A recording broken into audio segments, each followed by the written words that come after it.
Assalamualaikum warahmatullahi wabarakatuh.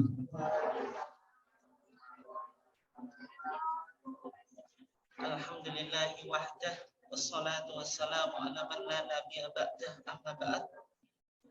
Yang saya hormati Kepala Sekolah SD Mudabu Ustadzah Jebeng, kemudian segenap Dewan Guru dan karyawan SD Muhammadiyah 2 Bojonegoro yang dimuliakan Allah. Alhamdulillah pada kesempatan ini kita masih diizinkan oleh Allah Subhanahu wa taala untuk muwajahah tatap muka dalam rangka tafaqquh fiddin, mencoba mendalami agama melalui kajian putusan dan fatwa-fatwa tarjih di dalam Muhammadiyah. Salawat dan salam semoga tetap terlimpahkan kepada junjungan kita Nabiullah Muhammad SAW, keluarganya, sahabatnya, dan seluruh orang yang mengikuti sunnahnya sampai hari kiamat. Bapak dan Ibu guru yang dimuliakan Allah, insya Allah pada kesempatan ini kita masih melanjutkan kajian kita tentang tuntunan sholat menurut tarjih Muhammadiyah, yang mana materi ini kita ambil dari Munas Yogyakarta, yaitu Musyawarah Nasional Tarjih ke-29 tahun 2015, sebagaimana yang ada di dalam HPT Jilid 3. Pada minggu yang lalu sudah kita bahas tentang beberapa permasalahan yang berkaitan dengan tuntunan sholat, mulai persiapan, kemudian hal-hal yang lain yang perlu kita lakukan sebelum kita mulai melaksanakan sholat. Dan insya Allah pada kesempatan ini kita masuk pada pembahasan, yaitu setelah membaca doa isti'adzah atau apa? Ta'awud. Dan setelah itu kita dianjurkan untuk membaca Al-Fatihah. Membaca apa? Al-Fatihah. Tapi sebelumnya yang kita bahas yaitu bacaan basmalah. Apakah basmalah itu termasuk dari Al-Fatihah atau tidak? Al-Fatihah itu kan nama lainnya apa? As-Sab'u Al-Mathani, yaitu ayat yang 7 yang diulang-ulang. Sebagaimana dalam mushaf kita ya, mushaf itu tulisan Al-Quran itu ya. Sebenarnya tulisan Al-Quran itu disebut mushaf, bukan Quran. Kalau Quran itu yang kita baca itu. Misalnya saya mengatakan Bismillahirrahmanirrahim, itu yang Quran. Tapi yang tertulis itu namanya mushaf. Dari kata sahifah atau suhuf. Sahifah itu artinya apa? Lembaran. Maksudnya lembaran yang digunakan untuk menulis Al-Quran. Sehingga reporter itu dalam bahasa Arab sohafi. Karena namanya reporter kan menulis lembaran-lembaran dalam koran kan itu. Dan sehingga sebenarnya tulisan Al-Quran itu mushaf, tapi karena kita sudah salah kaprah ya, sudah common mistake, ya kita sebut Quran. Quran itu bacaan kok. Quran itu sesuatu yang kita baca, bukan tulisan itu. Sehingga tulisan itu ya sebenarnya disebut mushaf, makanya mushaful Quran. Jadi kalau kita bertanya ya, kamu bawa mushaf atau tidak? Bukan bawa bacaan Quran. Tapi itu karena sudah umum ya, sehingga ya secara umum kita menyebutnya Quran. Tapi yang betul sebenarnya apa? Mushaf. Dan kalau kita lihat dalam mushaf kita, yaitu mushaf yang umum jenengan punya itu, maka ketika kita lihat Al-Fatihah, itu kan ada 7 ayat. Maka ayat pertama yaitu Bismillah, itu nanti dikasih angka yang 1. Tapi berbeda dengan basmalah selain di Al-Fatihah. Misalnya jenengan lihat setelah itu Al-Baqarah. Maka Al-Baqarah itu ya ayat pertama alif lam mim itu yang dikasih angka yang pertama. Tapi bismillahnya tidak. Itu menunjukkan bismillah itu dalam Rasmu Al-Utsmani. Rasmu Al-Utsmani itu apa? Tulisan, yaitu hasil standarisasi Quran yang dilakukan oleh Utsman ibn Affan. Itu menjadikan bismillah itu menjadi ayat yang pertama dari surah Al-Fatihah. Sehingga pandangan jumhur ulama, bismillah itu yang masuk dari bagian dari Al-Fatihah, termasuk dalam mazhab Syafi'i. Tetapi menurut Imam Malik, bismillah itu bukan dari bacaan atau bukan dari surah Al-Fatihah. Tapi Imam Malik menolak enggak kalau Al-Fatihah itu sab'u masani. Sab'u itu kan 7, masani itu berulang-ulang. Menolak enggak? Enggak. Tetapi Imam Malik menghitungnya secara berbeda. Apa? Ghairil maghdubi alaihim waladhdallin, sebelumnya apa? Siratal ladzina an'amta alaihim, ini dihitung satu ayat. Siratal ladzina an'amta alaihim ghairil maghdubi alaihim waladhdallin. Ini berarti dua ayat. Kalau di mushaf kita berapa? Siratal ladzina an'amta alaihim ghairil maghdubi alaihim waladhdallin. Satu, tapi menurut mazhab Maliki 2.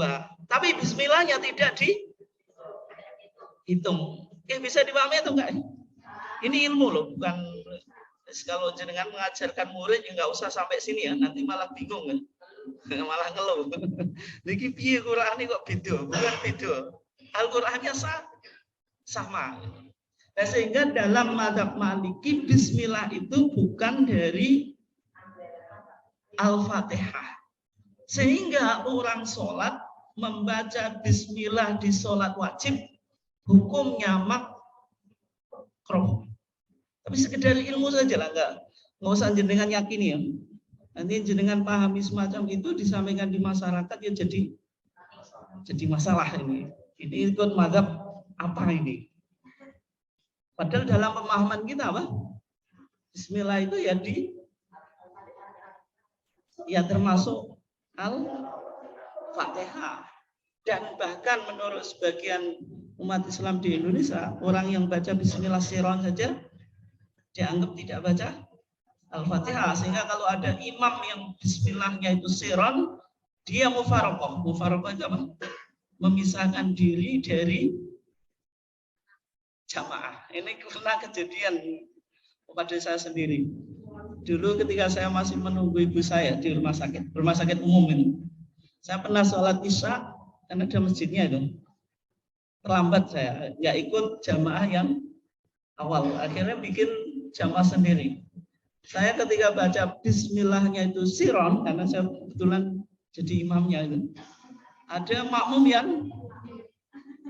yang memisahkan diri. Akhirnya sholat sendiri dengan penampilan pakai kopiah, pakai sarung, pokoknya baju-baju tradisional itu identitas. Menunjukkan dalam pemahaman dia apa? Kalau ada imam yang membaca bismillah itu siron, itu dianggap tidak baca bismillah sama sekali karena surat Al-Fatihah itu 7 ayat sehingga dikorupsi 1. Al-Fatihahnya tidak sah. Kayak.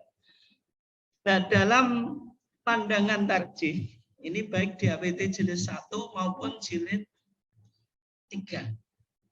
Bismillah itu dianjurkan untuk dibaca sebelum Al-Fatihah. Sebelum apa? Al-Fatihah. Baik di APT jilid 1, putusan tarjih 1929 di Solo. Di sana redaksinya summa qra'il basmalah, kemudian bacalah basmalah. Tsumma qra'il Fatihah, kemudian bacalah Al-Fatihah. Jadi Muhammadiyah sejak 1929 tidak pernah mengatakan basmalah itu bukan bagian dari Al-Fatihah. Hanya saja dalam prakteknya secara mayoritas warga Muhammadiyah ketika membaca basmalah di sholat apa? Jahriyah. Sholat jahriyah itu apa? Sholat lailiyah, sholat malam. Itu secara mayoritas dilakukan dengan bacaan apa? Siron, tetapi bukan tidak membaca sama sekali sebagaimana madzhab apa? Madzhab Maliki tadi. Oke ya, bisa dipahami ya? Nah, sehingga itu di YouTube jenengan lihat nanti ada seorang dai kiai yang cukup terkenal suka mendiskreditkan apa? Muhammadiyah. Dia sering bilang kalau Muhammadiyah itu sholatnya tanpa malah itu tidak berdasar data sama sekali itu cuma ngarang saja, ngarang nggak berdasarkan data yang ada di Muhammadiyah. Karena HPT kita sejak 1929 ada anjuran untuk membaca apa? Basmalah sebelum Al-Fatihahnya saja. Persoalannya siron atau jaron, dibaca keras atau pelan. Jadi Muhammadiyah tidak pernah memiliki pendapat bagaimana madzhab Maliki. Gitu. Oke ya. Nah, kalau kita lihat di dalam tuntunan sholat 5 waktu di HPT jilid 3, poin yang ketujuh apa? Membaca basmalah secara jahron. Jahron itu suaranya apa? Keras. Atau siron. Atau secara pelan-pelan. Pada sholat yang jahriyah. Sholat jahriyah itu sholat lailiyah. Sholat malam. Berapa sholat? Berapa Bu? 3. Yaitu apa? Maghrib, isya, dan subuh. Ini kan sholat malam. Karena waktunya semuanya di waktu malam. Dan pada sholat jahriyah di sini, bacaan bismillah itu boleh 2 opsi. Boleh 2 opsi. Meskipun secara umum tadi prakteknya Muhammadiyah, warga Muhammadiyah memilih siron. Tapi di HPT kita itu ada 2 opsi atau ada 2 pilihan. Boleh dibaca siron sebagaimana mayoritas masjid atau praktek warga Muhammadiyah. Tetapi juga boleh dibaca jahron. Ini HPT kita loh, meskipun saya tahu. Karena ini sudah menjadi politik identitas, sebagian warga Muhammadiyah kalau imamnya baca jahron itu ramai juga Pak. Imamnya sudah mengikuti mazhab sebelah atau gimana nih? Kok baca jahron? Kita jelas gak ngerti Muhammadiyah. Padahal sing muni nggak pernah baca HPT. Tapi daripada tadi fakta di lapangan tidak semua warga Muhammadiyah paham masalah ini. Ya berarti kita pakai yang umum saja. Kalau Masjid Muhammadiyah karena sudah dipahami bacaan bismillahnya itu siron, ya siron saja. Nggak usah nanti jenengan pulang. Ini yang bapak-bapaknya nih. Habis ngaji ini pulang kemudian malam dipraktekkan. Baca bismillah apa? Jahron, nanti dimarahi takmirnya. Terus ketika takmir, siapa yang ngajarin ini? Ustaz Lukman. Waduh. Saya kena. Ini secara keilmuan ya. Ya meskipun kalau kita sudah secara umum melakukannya secara apa? Siron ya nggak apa-apa. Tetapi bagi Muhammadiyah yang masih minoritas, baru mengembangkan ranting, belum memiliki amal usaha, atau sudah punya amal usaha, punya masjid atau musola, tapi jamaahnya masih sedikit, pakai jahron tidak apa-apa sebagai apa? Langkah untuk strategi dakwah. Tapi kalau sudah mayoritas dan kita sudah diklaim kalau Muhammadiyah itu apa? Siron ya siron saja, nggak masalah. Artinya dua-duanya punya dasar. Oke. Dan secara siron pada sholat siriyah. Sholat siriyah berarti ada berapa? 2, yaitu sholat zuhur dan sholat asar. Berarti kalau sholat siriyah yaitu sholat nahariyah. Kalau tadi ada lailiyah, sekarang apa? Nahariyah. Nahariyah itu artinya siang. Itu dibaca siron. Kenapa dibaca siron? Wong Al-Fatihahnya saja siron, kok bismillahnya mau jahron. Masa jenengan bismillahirrahmanirrahim terus meneng wae. Ini punya madhab baru lagi ini. Oke. Nah sekarang apa dalil yang menunjukkan bahwasanya bismillah itu bagian dari Al-Fatihah? Nanti jenengan lihat di HPT jilid 1. Ini hadis yang dikutip oleh Majelis Tarjih di putusan Solo 1929, yaitu hadis Abu Hurairah.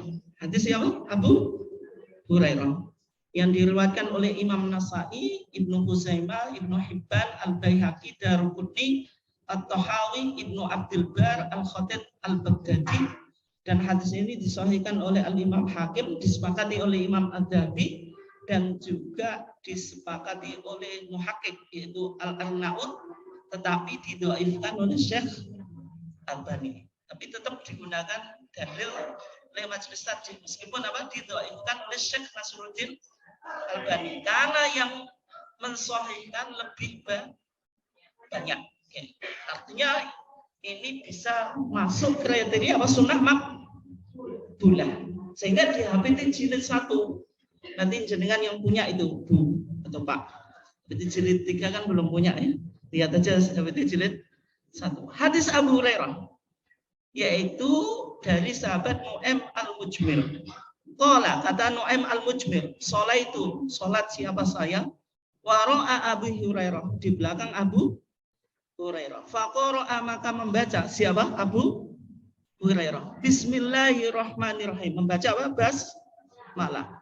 Summa qara'a, kemudian membaca siapa? Abu Hurairah. Bi ummil Quran, dengan umul Quran. Berarti dalam keterangan Nu'aim Al-Mujmir ketika apa? Sholat di belakang Abu Hurairah. Maksudnya sholat di belakang itu apa? Sebagai makmum. Abu Hurairah sebagai imam. Ketika Abu Hurairah sholat, maka yang dibaca Bismillahirrahmanirrahim. Kemudian apa? Ummul Quran, yaitu Al-Fatihah. Artinya ini jahran atau siron? Jahran atau siron, Pak? Jahran atau siron? Jahran. Kenapa? Karena Nu'aim Al-Mujmir tahu, bisa menyimpulkan kalau yang pertama kali dibaca Abu Hurairah siapa? Apa? Basmalah. Yang kedua, dalam pandangan Abu Hurairah, Bismillah itu bagian Al-Fatihah atau tidak? Ini yang menjadi inti kita. Menjadi inti pembahasan kita. Nah, kok dipisah? Atau ini enggak kebagian? Ada pendapat yang lain? Bagian atau enggak?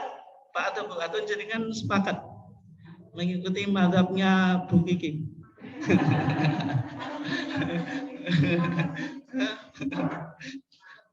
Bagian atau enggak? Kalau satu kesatuan tidak perlu dijelaskan. Karena tidak satu kesatuan dijelaskan. Tapi intinya Abu Hurairah baca Bismillah atau tidak? Baca. Baca. Kemudian Bismillahnya siron atau jahron? Jahron. Nah, basmalah bagian Al-Fatihah atau tidak?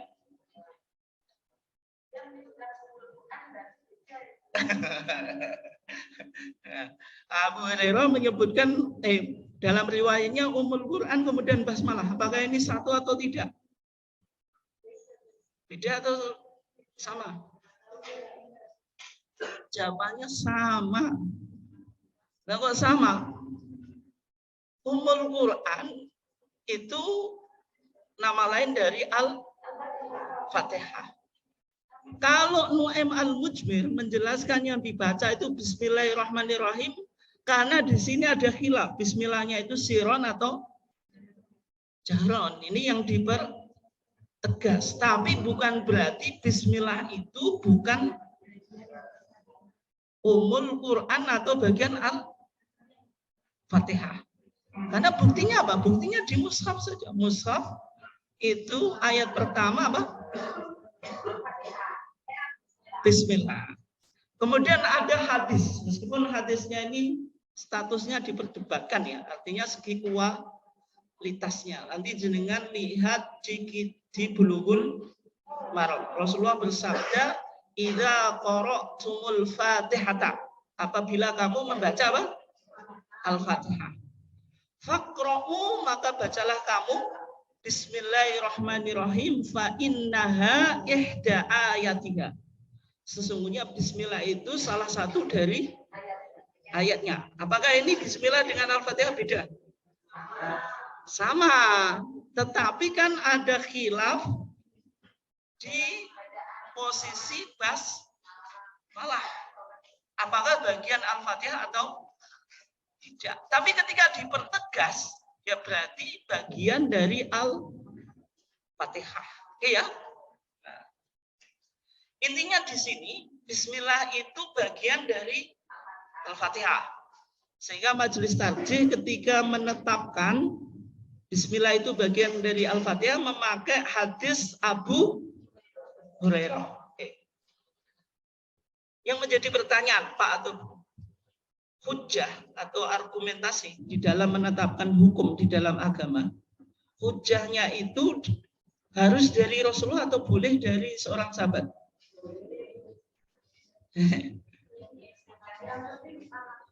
Yang penting sanadnya.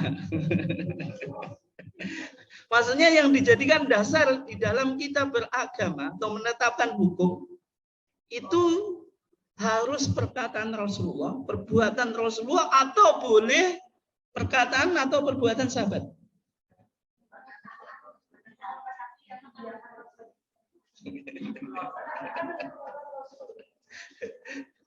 Sekarang yang disebut dasar hukum apa? Al-Quran. Yang kedua apa? Sunnah. Sunnah itu ada berapa? 3. Qauliyah, perkataan Nabi, fi'liyah, perbuatan Nabi, kemudian takririyah, ketetapan Nabi. Ada enggak sunnah sahabiyah? Enggak ada toh. Ya, termasuk khulafaur rasyidin. Sehingga kalau sesuatu itu dilakukan oleh sahabat, bisa menjadi hujah, bisa tidak. Bisa menjadi hujah ketika ada indikasi sahabat itu melakukan atau mengatakan sesuatu ada sanadnya atau sumbernya dari Rasulullah atau Nabi. Yang kedua, tidak bisa menjadi hujah ketika yang dikatakan atau yang dilakukan sahabat itu ijtihad atau pendapat pribadi. Itu. Sehingga perlu dilihat ini berasal dari Nabi atau ijtihadnya sahabat. Kenapa kita atau sahabat itu tidak langsung bisa diterima? Karena dalam pemahaman kita yang maksum itu apa? Nah, terjaga dari atau terproteksi dari perbuatan dosa atau kesalahan hanya Nabi. Selain Nabi, meskipun dia khulafaur rasyidin, bisa jadi melakukan apa? Kesalahan. Tapi kalau Nabi tidak. Sehingga yang bisa dijadikan hujah itu hanya sunnah yang dari Nabi. Nah kemudian kalau tidak dari Nabi itu harus di cross check. Yang dilakukan sahabat ini berasal dari Nabi atau tidak. Nah sekarang dalam konteks hadis Abu Hurairah ini Pak Tebu, ada indikasi nggak berasal dari Nabi? Kok kita jadikan hujah? Tadi bicara sholatnya siapa? Abu Hurairah. Bicara sholatnya Nabi enggak? Iya atau enggak? Tidak tahu. Tapi apakah ada indikasi yang dilakukan Abu Hurairah itu mengikuti Nabi? Ada bukti atau enggak?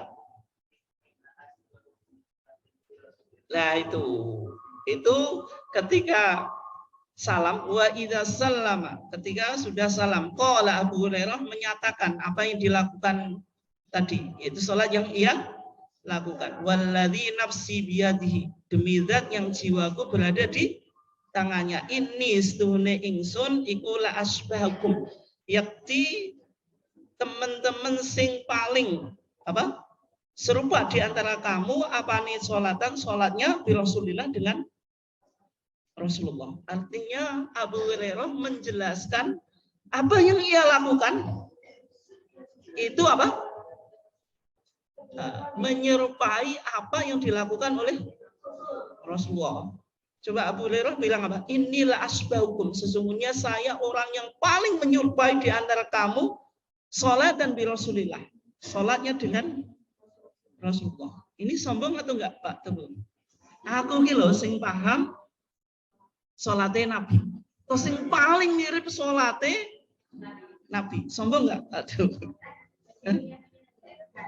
Nah, tergantung. Ya ini tidak sombong karena konteksnya menjelaskan ilmu. Kalau tidak menjelaskan ilmu itu sombong. Nah, menjelaskan ilmu kok jenengan anggap sombong? Nanti nggak ada orang yang menjelaskan ilmu. Oke ya? Ini dasar yang kita jadikan untuk menetapkan bahwasanya bismillah itu bagian dari Al-Fatihah. Nah sekarang isu yang kedua. Bismillah itu siron atau jahron? Kalau di sholat siriyah, yaitu sholat apa? Nahariyah, sholat siang, duhur, dan asar, kita sepakat kalau bismillahnya itu ya siron. Karena nggak ada tadi Pak Teguh, kita sholat atau imamnya sholat di sholat duhur sama sholat asar, imamnya bismillahnya jahron dulu. Bismillahirrahmanirrahim, terus diam. Nggak ada itu. Kecuali kalau jenengan nanti mau coba ya. Yang menjadi khilaf di sholat lailiyah, yaitu sholat malam, yaitu maghrib, isya, subuh. Bismillahnya siron atau jahron? Di kalangan para ulama ada khilaf. Kalau menurut madhab Syafi'i, madhab yang umum diikuti di Indonesia, kalau sholat jahriyah, bismillahnya siron atau jahron? Jahron. Sebagaimana praktek di masyarakat. Tapi kalau menurut Imam Abu Hanifah atau madhab Hanafi, bismillahnya siron atau jahron, Pak Teguh? Angel ya. Madhab Hanafi diikuti di negara saja. Mana Pak Teguh? Turki. Jangan pernah ke Turki. Hagia Sophia, kasihan. Kemudian di India subkontinen, apa di Bangladesh, Pakistan apa? Ya India sendiri. Madhabnya apa? Hanafi. Sehingga Syahrul Khan kalau sholat itu bismillahnya siron atau jahron? Syahrukan, jenengan Khan ya. Syahrukan itu bahasa nama Arab itu. Syahrul itu bulan, Khan itu ya itu. Syahrukan jadi Syahrukan. Kalau sholat itu bismillahnya siron atau jahron? Siron. Ada nggak di filmnya? Di Bollywood? Nggak tahu ya. Tapi intinya kalau madhabnya Hanafi, bismillahnya itu siron di semua sholat. Dan kalau madhabnya Hambali, nah ini Hambali mudah Pak Teguh. Jangan nggak harus tahu baca kitabnya sendiri. Lihat saja praktek sholat di Mekah atau Madinah. Syekh Sudes atau Suraim. Itu kalau basmalah siron atau jahron? Siron atau jahron? Siron atau jahron, Pak Teguh? Waduh. Katanya saya sudah sama Suraim juga nggak tahu ya. Tahu kan? Imam Haram itu, Imam Masjidil Haram itu loh. Itu baca bismillahnya siron. Karena mengikuti madhab apa? Hambali. Sehingga dalam madhab Syafi'i bismillahnya apa? Jahron. Madhab Hanafi siron, madhab Hambali siron. Nah sekarang madhab Muhammadiyah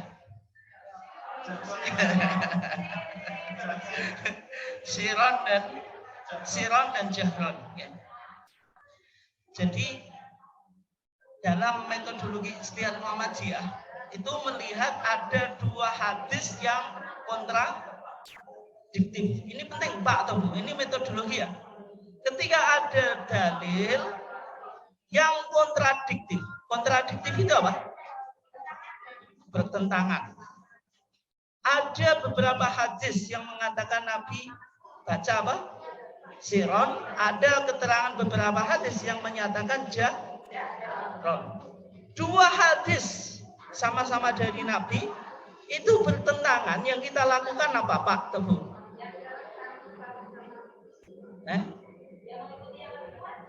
Mengikuti yang kuat. Berarti kalau mengikuti yang kuat yang mana? Yang siron atau jahron?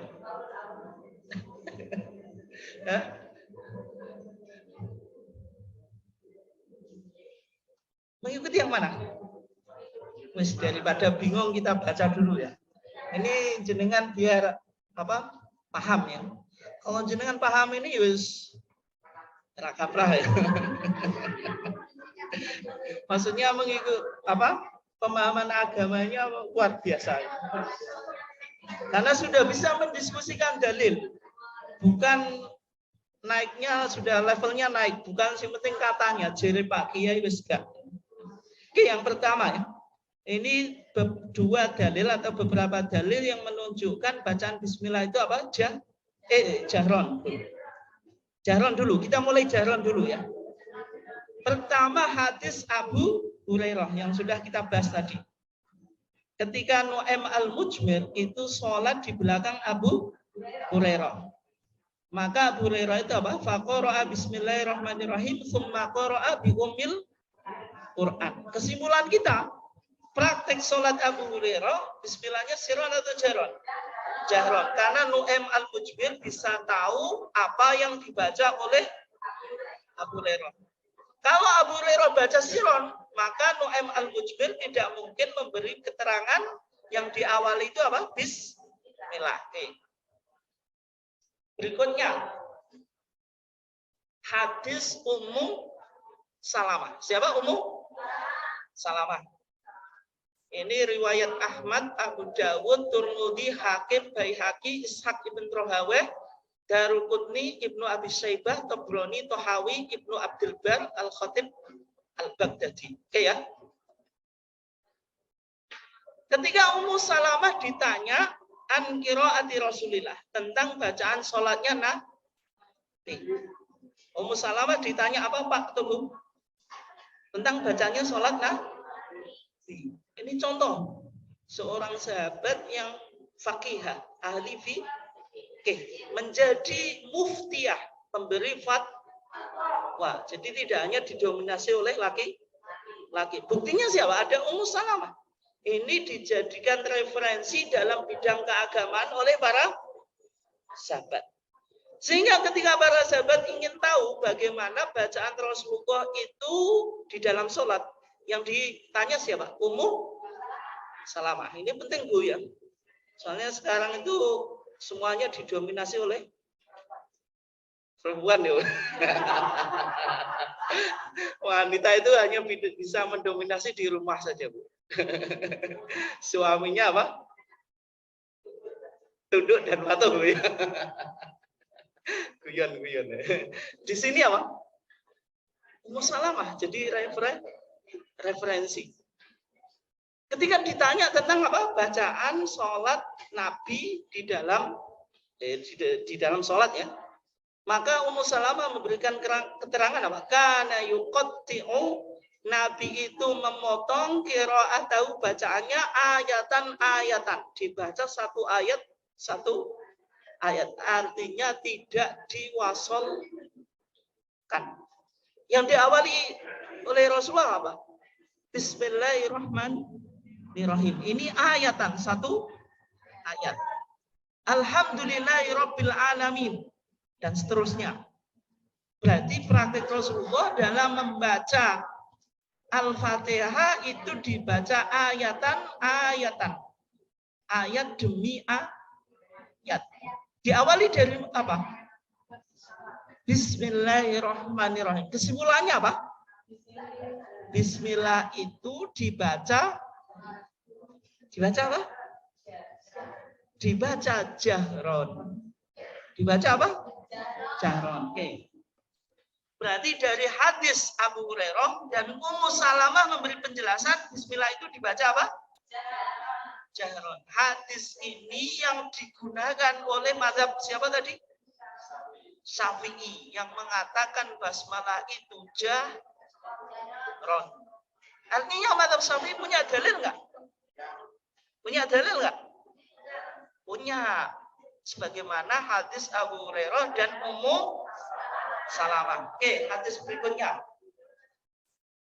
Hadis yang memberi keterangan bahwasanya basmalah itu sirah. Hadisnya, ini yang paling favorit, Bu. Hadis Aisyah. Ini tokohnya laki-laki atau perempuan, Bu? Perempuan. Istrinya Nabi, Aisyah itu kalau kita gambarkan apa, Bu? Sing terbayang di benak jenengan. Cantik lah ya. Yang pertama langsung cantik. Kenapa Pak langsung cantik gitu? Nah, cantik, kemudian cerdas, kemudian muda, kemudian ingatannya kuat, dan yang paling perawan. Artinya apa? Dari sekian istrinya Nabi yang masih gadis ketika dinikahi Aisyah. Meskipun Nabi punya istri banyak, tapi satu-satunya yang perawan Aisyah. Semuanya janda. Aisyah ini juga muftiyah, pemberi fatwa di kalangan para sahabat yang sering dirujuk sebagaimana Ummu Salamah. Ketika Aisyah menjelaskan praktik sholat Nabi, kata Aisyah, karena Rasulullah Shallallahu Alaihi Wasallam adalah Rasulullah Sallallahu Alaihi Wasallam yastaftihu, membuka as-sholata, sholat bitakbir, dengan takbir. Takbir ini dinamakan takbir apa? Takbiratul ihram. Berarti Rasulullah ketika memulai sholat diawali dengan takbir. Karena sholat itu tidak mungkin dianggap sholat kecuali dibuka dengan takbir yang dinamakan takbiratul ihram. Wal qiraata, dan bacaan bilhamdulillahi rabbil alamin. Bacaannya dimulai dengan alhamdulillahi rabbil alamin. Artinya basmalahnya apa? Siron. Nah sekarang berarti Rasulullah memulai bacaannya dengan alhamdulillah. Padahal setelah jenengan Allahu Akbar ini memulai sholat, setelah itu yang jenengan baca apa? Iftitah. Tapi kok hadisnya alhamdulillah. Nah, karena iftitahnya pelan. Al-Fatihah, iftitah ada atau enggak? Iftitah ada enggak? Ada dasarnya enggak? Kata madhab Malik, kata madhab apa? Malik ini ilmu baru, Bu. Enggak mungkin jenengan tahu sebelumnya. Kata madhab Maliki, doa iftitah itu tidak sunnah. Tidak apa? Tidak sunnah. Artinya Allahu Akbar yang langsung Al-Fatihah. Tanpa membaca doa iftitah. Tanpa Allahumma ba'id, tanpa wajah itu, tanpa Allahu Akbar kabir. Alasannya apa? Hadis ini. Hadis Aisyah, Rasulullah itu ketika memulai sholat diawali dengan takbir. Memulai bacaan dengan alhamdulillahirabbil alamin. Artinya Rasulullah tidak baca doa iftitah, tidak baca bismillah.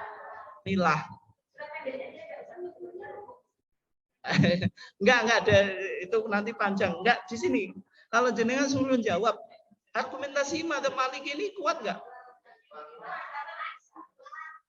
Enggak kesimpulannya. Hadisnya sahih. Tapi kesimpulannya tuh, kalau disimpulkan Rasulullah enggak baca doa iftitah, enggak baca bismillah. Kuat enggak? Kuat enggak, Pak? Kuat berjalan di sini. Kuat atau enggak? Ya ini kita berlatih ijtihad. Jawabannya tidak. Kenapa kok tidak kuat? Hadis ini yang dipertegas apa? Bacaan alhamdulillahirabbil alamin. Artinya yang didengar oleh Aisyah sedang doa iftitah itu dibaca siron atau jaron? Siron. Bismillah dibaca jaron atau siron? Siron. Sehingga Aisyah tidak menjelaskan. Itu loh cara memahaminya. Ya.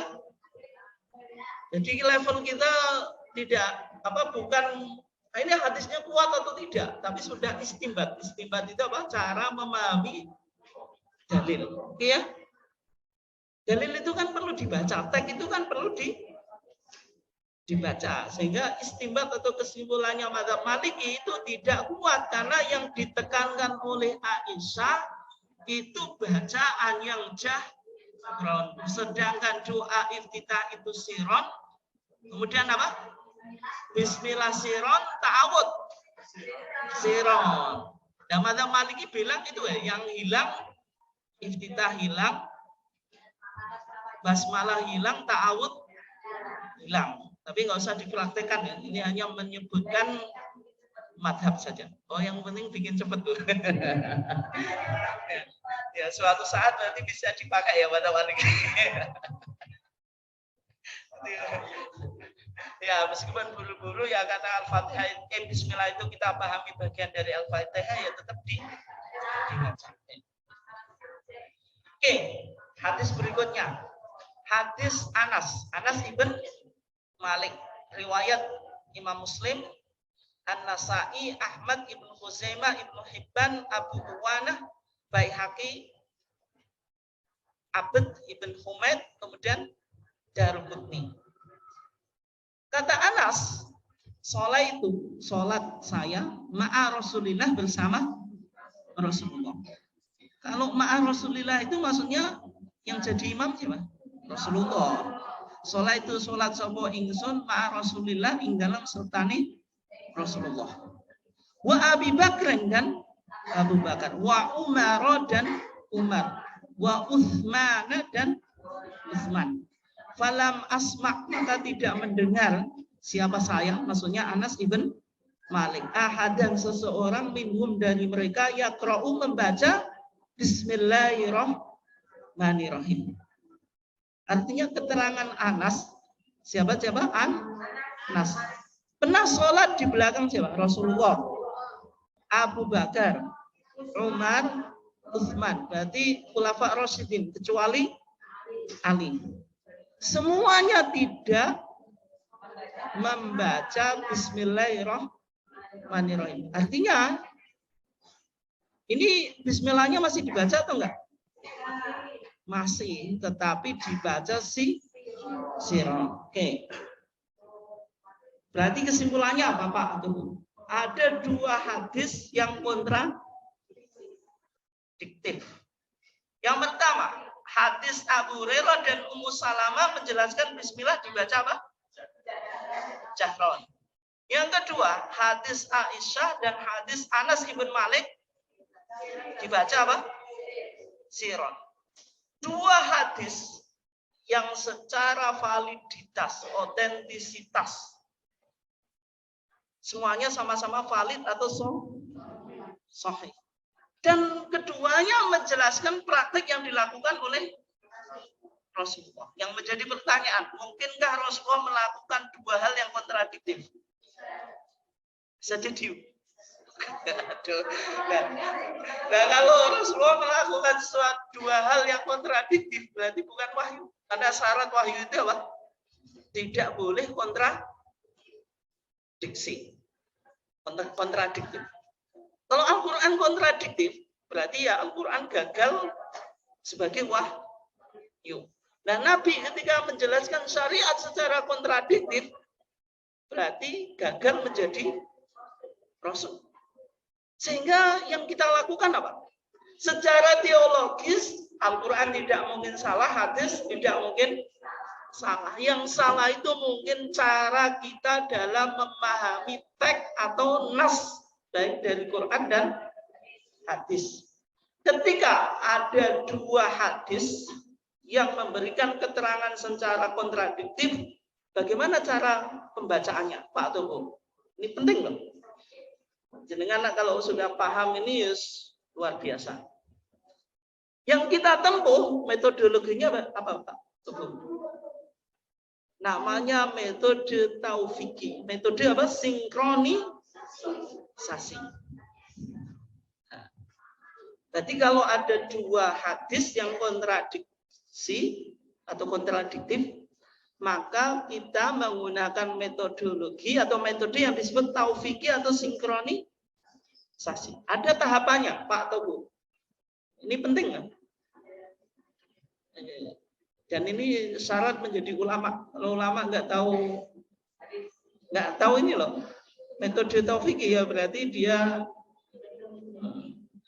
belum alim.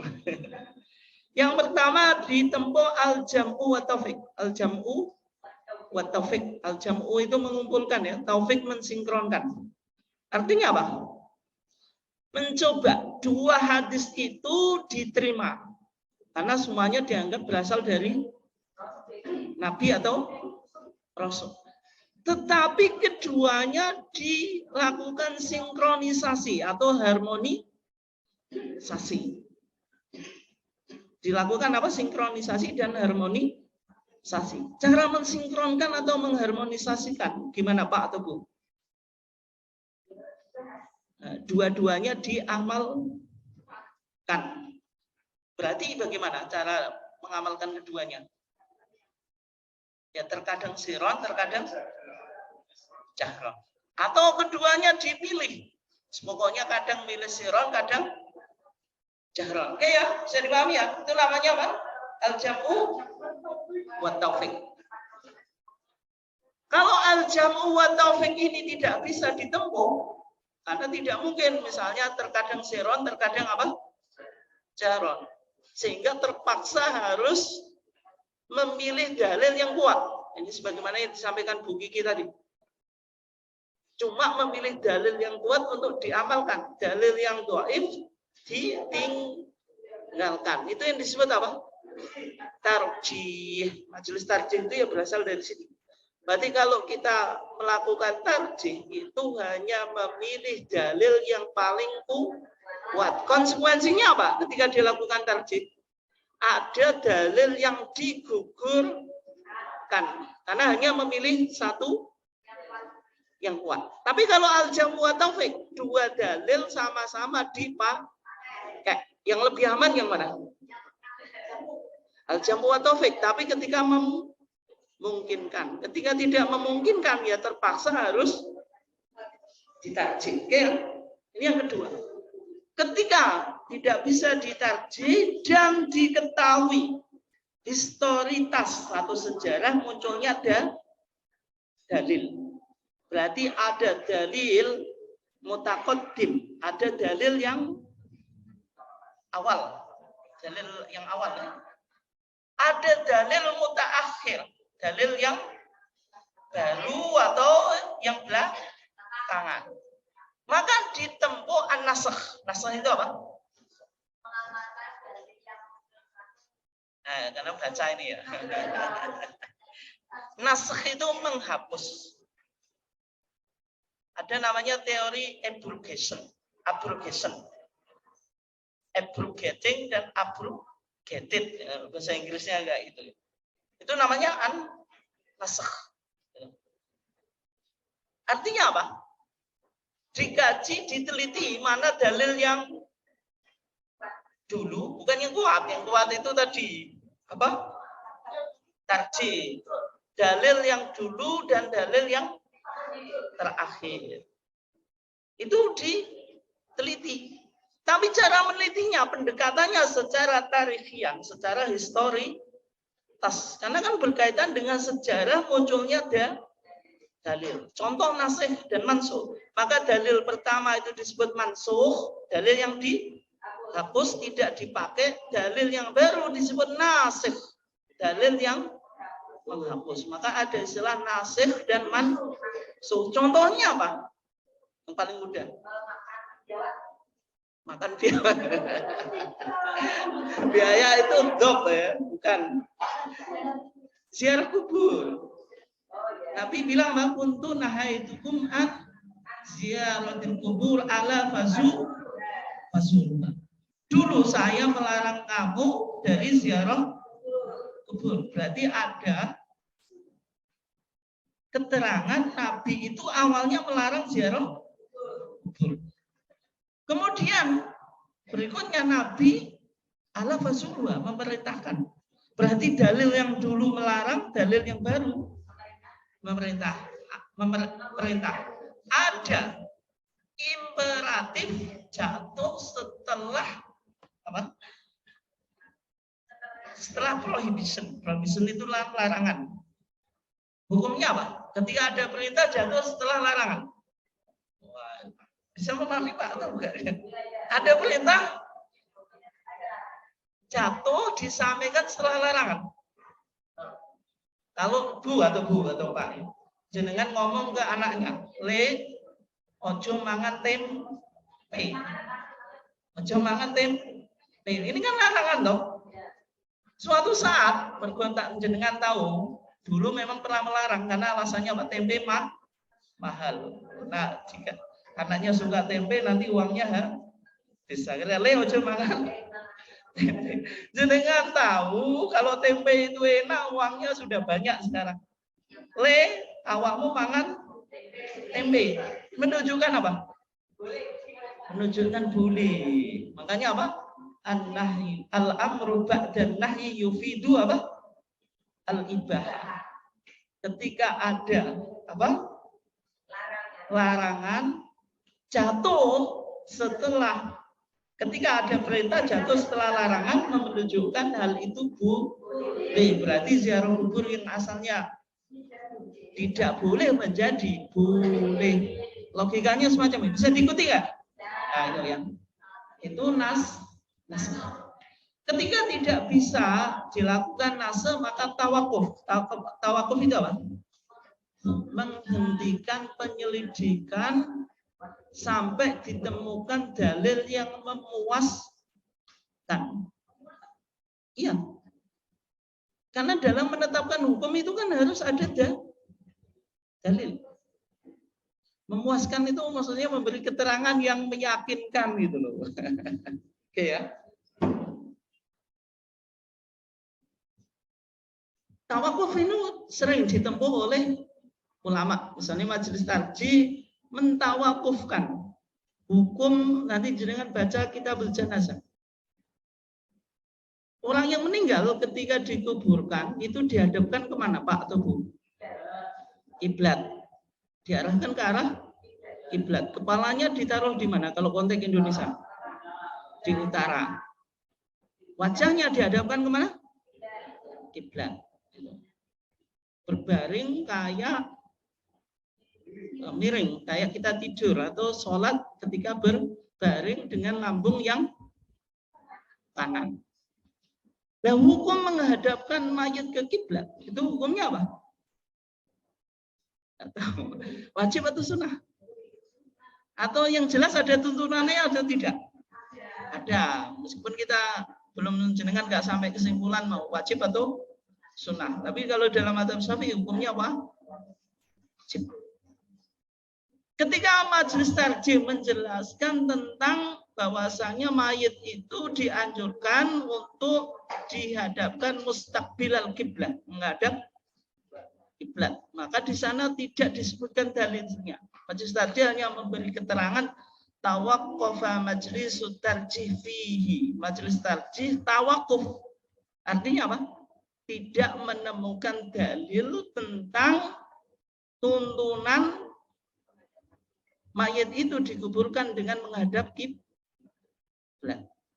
Kenapa kok tidak ditemukan? Ya karena nggak ditemukan dalil secara eksplisit. Itu disebut tawakuf. Meskipun tetap dipraktekkan, tapi sebenarnya ada dalilnya. Hanya saja kenapa kok dalil ini dulu tidak dimasukkan ketika merumuskan kitabul jenazah.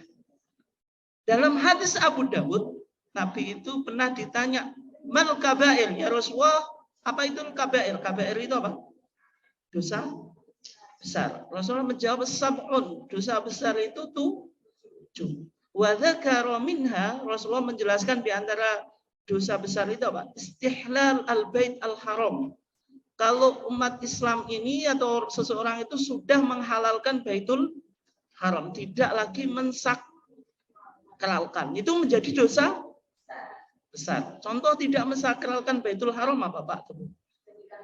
Nah, jadikan wisata. Apa? Hajar Aswad kan hitam saja, taruh di museum saja. Apa gunanya Hajar Aswad? Atau jenengan sholat nggak perlu menghadap kiblat, menghadap apa? Ke selatan atau ke timur dan utara. Sudah tidak menghadap kiblat, itu namanya apa? Sudah istihlal bait al-haram. Dan ketika ada seorang sudah menghalalkan Baitul Haram, tidak mensakralkan, itu berarti dosa besar. Kenapa disebut orang yang meremehkan Baitul Haram itu pelaku dosa besar?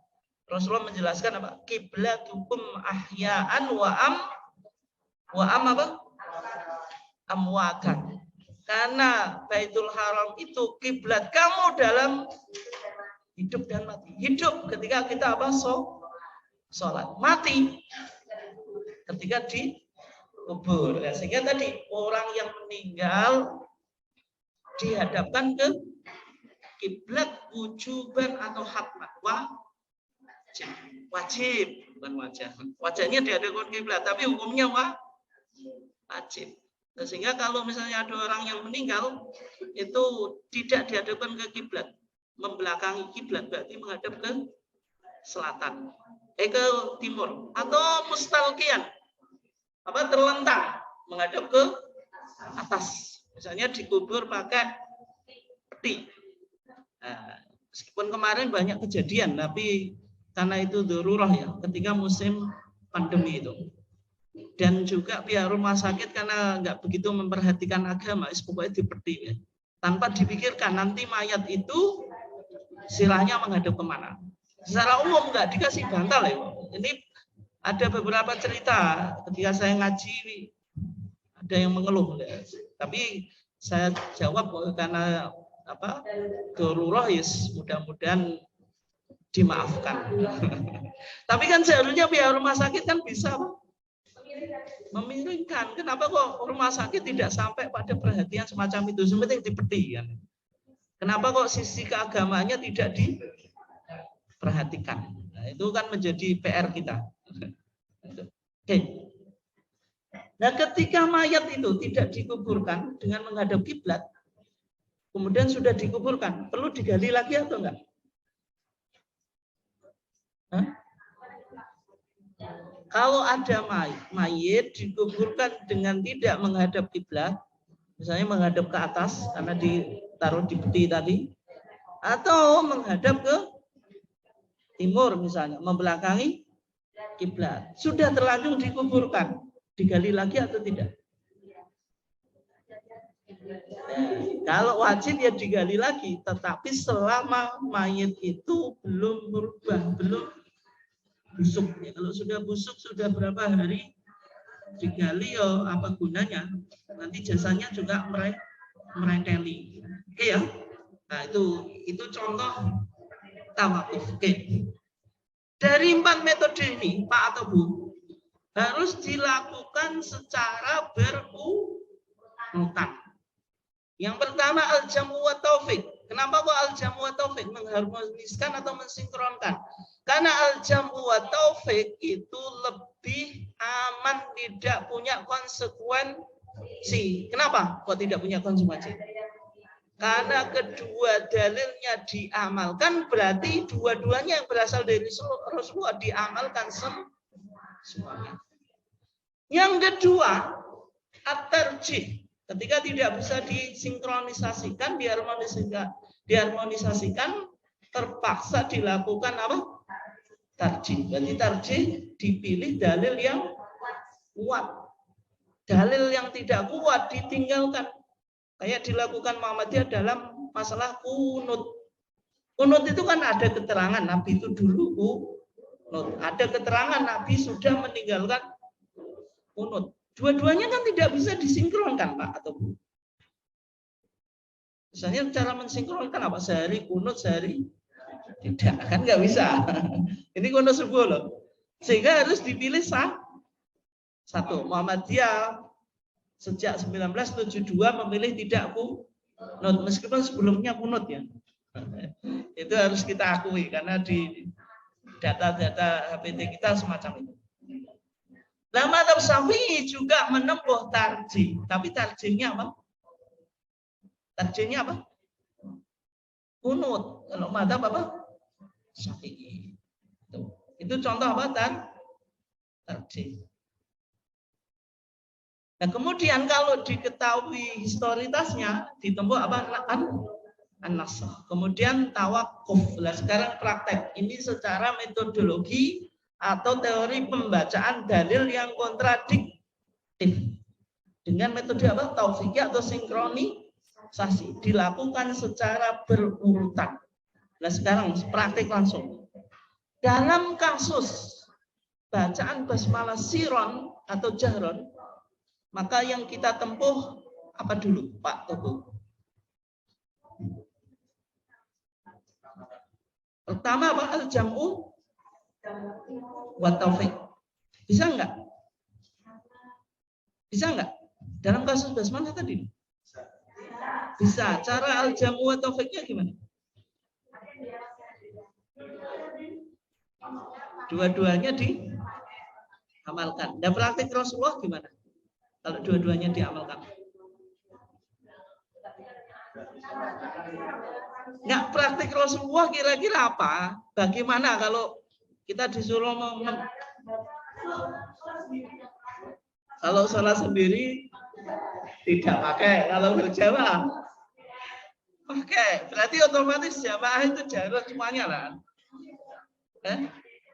Kalau sholat sendirian siron, kalau sholat jamaah jahron. Padahal majelis tarjih bilang kalau sholat jahriyah, sholat lailiyah, isya, zuhur, isya, maghrib, isya, subuh kan boleh dua-duanya tadi. Gimana cara al-jamu wa taufik menyimpulkannya? Maghrib jahron, isyain siron.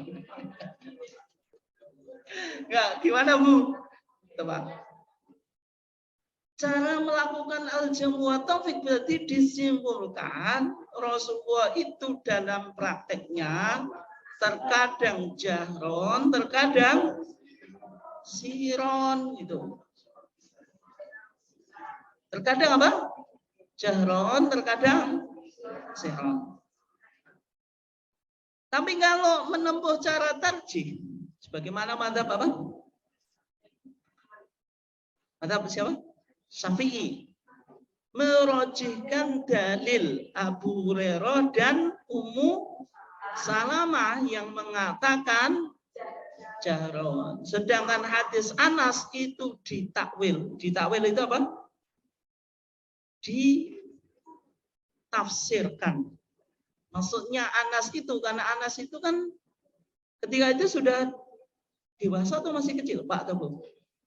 Kecil. Kalau anak kecil itu softnya di mana?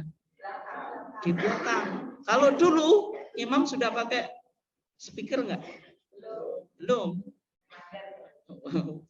Kemungkinan kalau jamaahnya dulu membludak atau enggak jamaahnya? Membludak banyak karena semua sahabat itu ingin sholat di belakang Rasulullah. Kalau kita semuanya ingin meninggalkan imam. Nah, itu.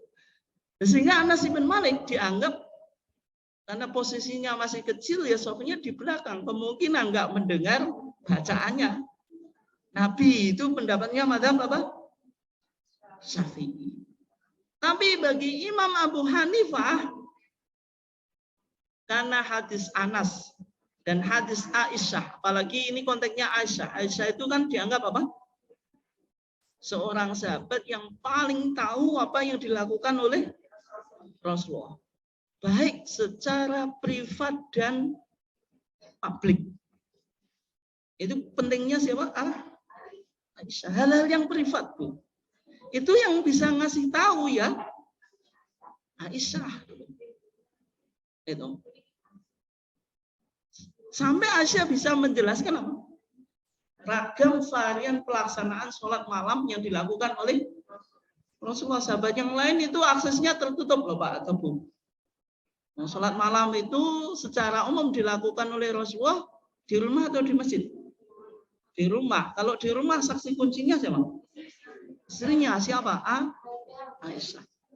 Dan bahkan Aisyah itu cemburu saja, Pak atau Bu, Bu saja. Itu jadi ilmu. Contohnya bagaimana? Nabi itu ketika menginap di rumahnya Aisyah. Menginap di rumahnya apa? Aisyah. Malam-malam itu Nabi keluar. Ketika Nabi keluar, Aisyah cemburu atau enggak? Cemburu, namanya wanita ya, Bu. Nabi ini gimana? Saya ini apa? Istri yang paling muda, yang paling cantik. Giliran di rumah saya kok malamnya keluar. Apa ini pindah ke istri yang lain? Akhirnya Nabi keluar itu diintai oleh Aisyah. Kayak jenengan Bu, kalau cemburu sama bapaknya diintai ya Bu. Di telepon Bu, dikintili kok Bu nih, dipantau. Ternyata ketika Nabi dipantau itu tidak pindah ke istri yang lain, justru menuju Baqi'. Baqi' itu apa? TPU, tempat pemakaman umum di kota Madinah. Ternyata Nabi malah ziarah kubur. Dan Nabi membaca Assalamualaikum ya ahlad diyar minal muslimina wal mu'minat dan seterusnya itu. Sampai jadi ilmu tentang doa yang dibaca ketika masuk kubur. Ini berkat apa? Munculnya hadis tentang doa ziarah kubur ini. Sebab cemburunya Aisyah. Kalau cemburunya jenengan Bu, jadi apa itu? Jadi masalah besar, geger gedean. Nggak guyon, biar jenengan nggak ngantuk ya. Nanti kalau serius juga ngantuk ngaji. Oke. Tadi kalau tidak al-jamu atau saya tadi ngantuk Bu. Biasa aku kesel kayak guyon. Nah, jadi tadi kalau tidak bisa al-jamu atau di tadi sebagaimana dilakukan oleh mazhab apa? Syafi'i dan mazhab Hanafi dan juga mazhab Hambali. Tapi kalau tarjih ditempuh tadi al-jam'u wa taufik. Nah, kesimpulan tarjih ini apakah ganjil atau apa? Aneh? Ternyata tidak. Di antara para ulama yang memiliki kesimpulan sebagaimana majelis tarjih itu Al-Imam As-Sun'ani. Imam As-Sun'ani itu siapa? Pengarang kitab Subulus Salam. Dari Sun'ani, Sun'a itu Sana'ah. Di mana? Mana Bu? Sana'ah itu. Sun'ani. Sun'a. Yaman. Ibu kota apa? Yaman. Oke. Yang berada di Yaman Utara ini, daerah pegunungan. Dalam kitabnya yaitu Subulus Salam, syarah dari kitab Bulughul Maram. Beliau mengatakan wal aqrab, pendapat yang mendekati kebenaran, annahu sallallahu alaihi wasallam kana yaqra'u biha taratan jahran. Bahwasanya Nabi itu terkadang membaca bismillah itu jahron wa taratan yukhfiha. Terkadang apa? Mensirkan. Berarti kesimpulan majelis tarjih apa? Sama dengan pendapatnya Al-Imam apa? Sun'ani. Oke, berikutnya ini yang berikutnya ini saya tambah satu lagi. Jadi kesimpulannya bismillah dalam pandangan majelis tarjih dibaca apa? Dibaca siron kalau sholat siang. Yaitu apa? Zuhur dan Isya. Kalau sholat malam boleh siron, boleh jahron. Oke ya. Sebagaimana dalam HBT jilid 3. Berikutnya membaca Al-Fatihah. Membaca apa? Al-Fatihah. Al-Fatihah itu rukun atau sunnah? Wajib atau sunnah? Wajib. Dalilnya apa? La sholata liman lam yaqra bi Fatihatil kitab. Tidak ada sholat bagi orang yang tidak membaca Al-Fatihah. Membaca Al-Fatihah di setiap rakaat atau dalam sholat. Yang penting kalau dalam sholat itu ya baca Al-Fatihah meskipun tidak dalam setiap rakaat atau di setiap rakaat. Di setiap rakaat. Sebagaimana mazhab apa? Syafi'i dan juga tarjih. Tapi kalau bagi Imam Abu Hanifah itu yang penting dalam sholat ada Al-Fatihahnya meskipun tidak di setiap rakaat. Ini jenengan ilmu saja, tapi nggak usah diamalkan. Ya. Sama ikut mazhab Syafi'i atau tarjih bahwasanya Al-Fatihah itu di setiap rakaat. Tapi kalau bagi Imam Abu Hanifah yang penting sholat itu ada bacaan Al-Fatihahnya meskipun Al-Fatihah tidak dibaca di setiap rakaat. Ketika jenengan sholat misalnya zuhur, rakaat pertama saja baca Al-Fatihah, rakaat kedua, ketiga, keempat tidak baca Al-Fatihah, sah menurut mazhab apa? Hanafiyah. Tapi nggak usah dipraktekkan ya. Kalau kita mengikuti sebagaimana pendapat tarjih atau juga mazhab Syafi'i, kalau Al-Fatihah itu dilakukan setiap rakaat. Nah sekarang Al-Fatihah itu apakah wajib dibaca di belakang imam di sholat jamaah yang jamaahnya itu lailiyah, sholatnya malam, dibaca atau tidak? Nah, ini panjang juga pembahasannya. Dibaca atau enggak? Makmum di sholat lailiyah, berarti sholat isya, sholat apa? Maghrib dan sholat subuh. Jenengan posisinya jadi makmum. Baca Al-Fatihah atau enggak?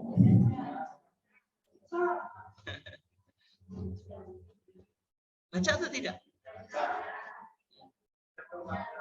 Tergantung mazhabnya. Nah kalau mazhab tarjih. Oke, dalam mazhab Syafi'i makmum baca Al-Fatihah di semua sholat. Bagi mazhab Hanafi makmum itu cukup mendengarkan di semua sholat. Dan sini ada dua mazhab besar, mazhab Syafi'i dan Hanafi. Syafi'i ini dan juga diikuti oleh jumhur ulama. Mana yang dipilih oleh tarjih? Tarjih memilih makmum itu baca Al-Fatihah atau cukup mendengarkan bacaan imam? Nah, kalau tarjih membaca. Karena hadis Abdullah ibn Abi Qatadah dari bapaknya, anna Rasulullah SAW qala taqra'una khalfi qalu na'am qala fala taf'alu illa bi ummil kitab. Ketika Nabi itu sholat, dalam hadis yang lain sholatnya apa? Subuh. Sahabat ikut membaca di belakang Nabi. Kalau makmum ikut membaca imam, imamnya jadi konsentrasi atau enggak Pak atau Bu? Konsentrasi enggak Bu? Tidak. Jenengan punya pengalaman tuh jadi imam. Itu seorang tidak bisa konsentrasi sehingga dalam hadisnya apa? Fatakulat mongko abud alaihi ngatasi Nabi apa al-qiraatu membaca. Berarti Nabi susah untuk konsentrasi. Maka setelah sholat Nabi bilang, inni arakum taqra'una wara'a imamikum. Sesungguhnya saya melihat atau mengetahui kamu membaca di belakang imammu. Nabi bilang, Pak, fala taf'alu, janganlah engkau melakukan. Ini berarti larangan atau perintah? Larangan. Illa, tapi ada pengecualiannya. Ini istisna atau exception. Exception itu apa? Pengecualian. Di umil kitab, berarti makmum itu mendengarkan imam, tapi dikecualikan apa? Umul kitab.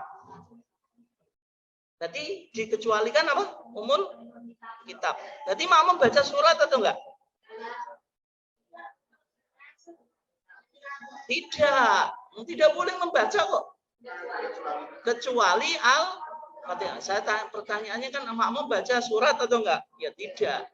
Tapi tetap baca Al-Fatihah. Yang menjadi permasalahan Pak Atau bagaimana tentang ayat apa? Wa idza quri'al Qur'anu apa? Fastami'u lahu wa ansitu la'allakum turham. Kalau Al-Qur'an itu dibacakan apa? Fastami'u lahu, disuruh istisma, mendengarkan. Wa ansitu disuruh insot, diam.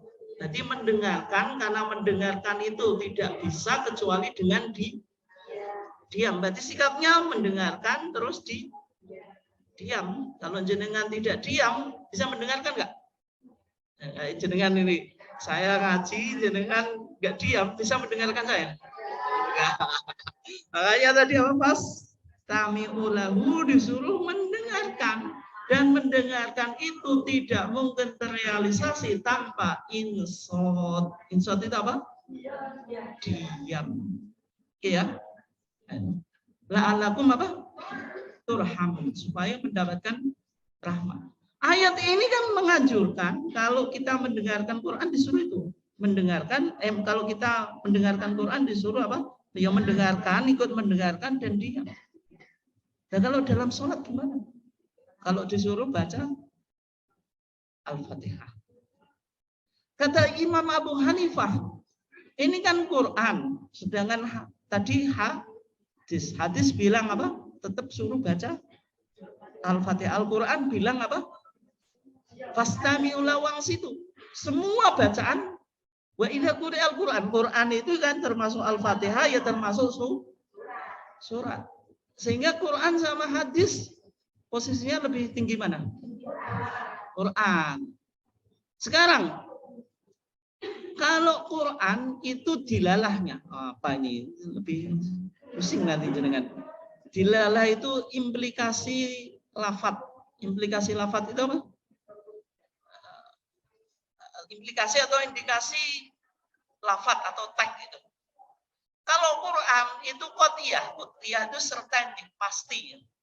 Tapi kalau hadis itu dhoniyah, spekulatif. Kalau dalam pandangan Abu Hanifah, karena tadi Quran ya berarti dilalahnya qotiyah. Tapi kalau jumhur ulama, Quran itu qotiyah, certainty, pasti secara transmisi dan secara apa? Secara redaksi. Tapi dilalah itu apa? Dilalah itu petunjuk atau makna dibalik teks itu. Al-Quran itu teksnya pasti nggak? Pasti. Proses transmisinya pasti nggak? Pasti. Tapi tidak semua indikasi teks atau petunjuk teks itu memberi makna kepastian. Karena mungkin memunculkan multi tafsir. Itu pendapat jumhur. Sehingga fastami'u lahu situ itu tidak mutlak. Dikecualikan bagi makmum di belakang imam. Itu yang dipilih oleh para Syafi'i dan juga Tarjih. Oke, bisa dipahami atau bingung? Oke, silahkan kalau ada yang ditanyakan karena waktunya habis. Enggak ada. Berakhir dengan kebingungan. Ya, monggo.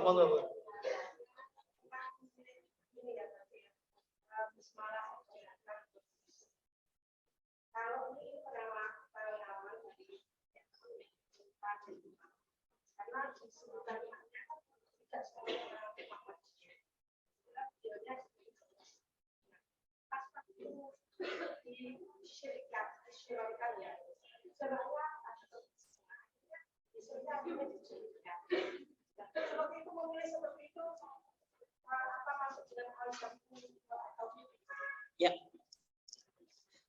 Oke. Nah, ketika majelis tarjih tadi membaca dua dalil yang kontradiktif atau kontradiksi. Hadis Abu Hurairah dan hadis Ummu Salamah mengindikasikan bacaan Bismillah Rasulullah apa? Jahron.